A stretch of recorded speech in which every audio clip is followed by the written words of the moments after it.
Il est de plus en plus difficile de mobiliser. On l'a vu lors de la dernière conférence pour le Soudan, par exemple. Pour la RDC, on a tendance à penser que c'est une crise oubliée. Je dirais que c'est plutôt une crise négligée. Et l'augmentation des besoins humanitaires en fait aujourd'hui une des 3 pires crises humanitaires au monde. Le besoin, il est bien évidemment financier, il est aussi politique, il est aussi d'essayer de résoudre les causes profondes du conflit.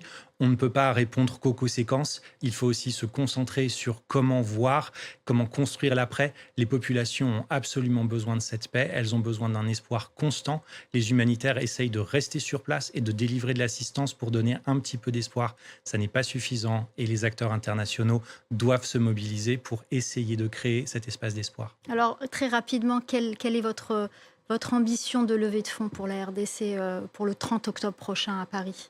Euh, la RDC, l'année dernière, avait besoin de 2,5 milliards de dollars et on a eu 1,4 avec des besoins qui augmentent. Je pense que pour 2026, il faudrait au moins 1 milliard ou 1,5 milliard pour répondre aux besoins de base et essayer de commencer à traiter les causes profondes du conflit.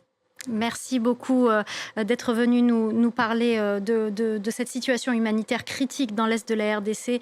Merci Florian Monnery. Je rappelle que vous êtes directeur pays d'Action contre la faim en République démocratique du Congo. Merci pour toutes ces informations. C'est la fin du Journal de l'Afrique. Restez avec nous, l'info continue sur France 24.